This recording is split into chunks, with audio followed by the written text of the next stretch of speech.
I'm gonna start with something I haven't done before, but I discovered a poet a few months ago, a Portuguese poet that I fell in love with, and I think she hasn't been translated before into English. I may be wrong, but because I also hadn't ever translated other people's poems, I thought it would be a good challenge for me. But before I read that, I just want to make a couple translation notes because there's very specific terms in it. And the first one is, I've translated a word into cleaning lady, and that word originally is mulher de dias, which is a little different than just a cleaning lady. It implies a kind of labor relationship that is almost by the day. It's a kind of 0 hours engagement. But it's very much the backbone of every household in Portugal that has someone cleaning the house for its owners. So that's one. The other one is a neologism that I had to translate. The word is desentropiar. That word, I kind of went for unentropy, which is the opposite of entropy. So imagine entropy as a verb. This would be its antagonist, its antonym, sorry. And lastly, it's a note about the title, because the title is Louvor do Lixo. And lixo in Portuguese can both mean kind of like American trash level of garbage, but also the very local space of the bin. And I think that's important. So here goes the translation.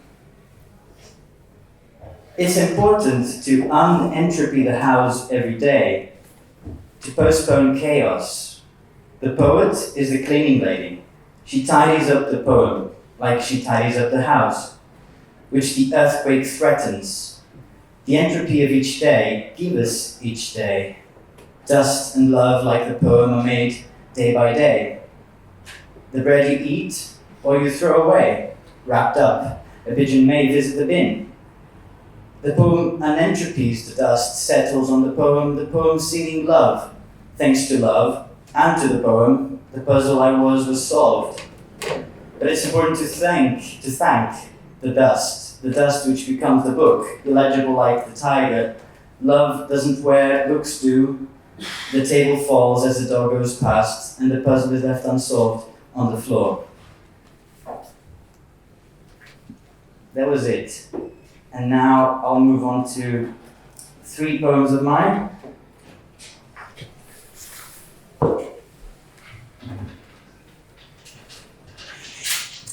The first is called Public Display of Attention.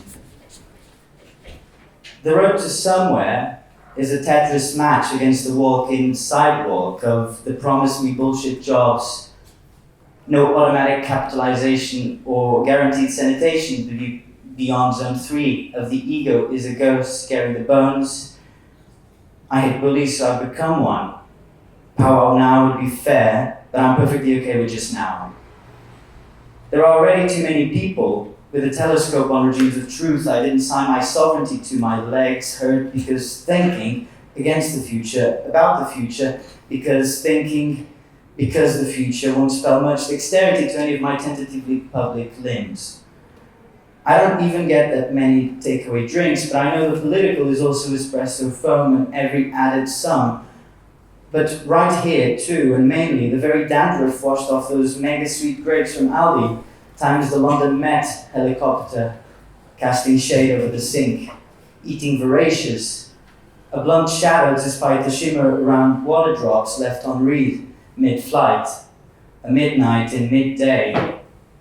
Surely this too is proof that relativity can be as special and as general as my libidinal economy. Besides, how can every fucking grape be seedless?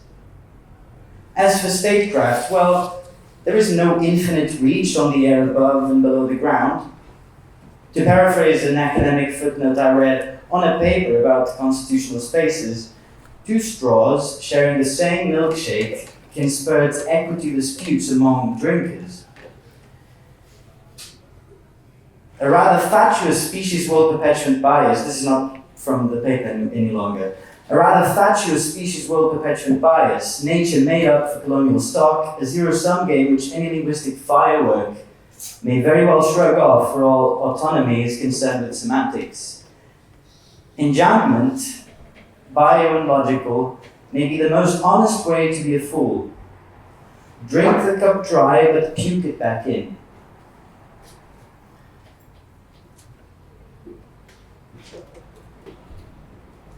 Another one now. This one I kind of imagine printed as a single line in horizontal space. And so just see it like that. It has a sort of chorus, I think, which is also the title for it. And I will intersperse it with the title, which is Instagram history. Instagram history like the impossible orchard before every squeezing agora. Like crying baby psycholocal frenzy itself. Like you, me, us, not mine, not yours, not even ours. Like any news loop lauded climate catastrophe of the mirror. Like loophole out is a needle head, it fucking stinks. Like Uberland, each face I see a late receipt to the undying. Like technocracy of Photoshop DJs to monetize the remix ego. Instagram history like looks hook candy every crush a legitimate manicure. Like sex with every color a visible world can come to body. Instagram history like precisely what it means to be late fears the party never ends. Like cacophonous mornings, every bit of laundry wide open window. Like anti to heaven thesis, rush hour dialectics, everyone a synthesizer. Like sedimenting rock addicts of the sand world, now to Zuckerberg's spite. Like and because, no but, or however to never ever. Like the anvil will at times fall, there is many a thing called society. Like law of the excluded middles and, well, friends are not followers. Like a pain in your lower back is a pain in their upper and lower back. Instagram history like total freedom spins the wheels, fortune mows lawn and feet with it. Like somebody falls off the balcony live. Pass me the salt, please. Instagram history like a wiki surveying social contingencies as you play good cop. Like cockroaches will someday rave on our sepulchral expanse. Like you tell me a search engine for feelings the way I don't. Like grams, liters, and watts of pretty much anything else count. Like you won galactic lottery, now take this watch and just watch. And now to the last one, which is also published on The Hive, which is 87's online journal. And that one I printed just because it has a very specific addressee. Are you guys familiar with this guy? Not once. Yeah. Just because of that, you get the paper. It's got the poem on the other side. Yeah, so that's addressed to Mark. And it's called The Point is the Square, is the point is the square. You can go on forever. The point is the square is the point. So does the square speak when their mouths open? Does the square speak when their mouths open? Does the square speak when their mouths open? Does the square speak when their mouths open?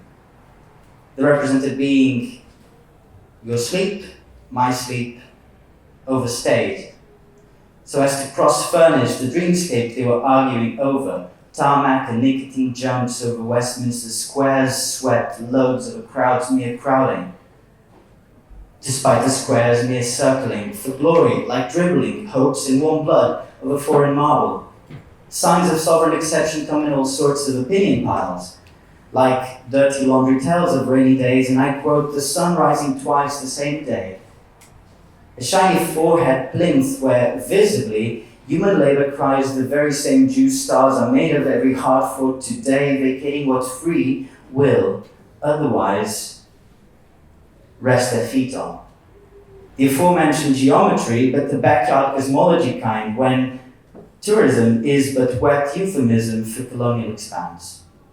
Maybe London pigeons know it best to shit that Churchill bronze in purely chromatic white supremacy, atop eye level is a backdrop for mom takes, daddy takes, kid takes, other kid takes, other kid takes, maybe other kid takes, grandma takes, disconcerted dog, to made in China, selfie stuck, buttress for national self-sameness. Not that spectacularly, but just as effectively as the blink of the eye in the non-existing shutter on the eye rigging, everyone smiles in unison as they utter, as it happens, universal credit. No doubt the public should know, the privates must know, the commons know already, the point or crowd at which no clue or square remains as to why the fuck is Marc Francois still gurgling in the trenches of a more bellicose past. It's iron banks, cash, not Aaron Banks by the way, it's iron banks. Cash to render any utterance with the same cheap red impunity for which just about any reason is at once just excuse and reason, why just reason in itself, but not much else in itself, can be explained against a war with the Germans, or anybody else for that matter. That's it.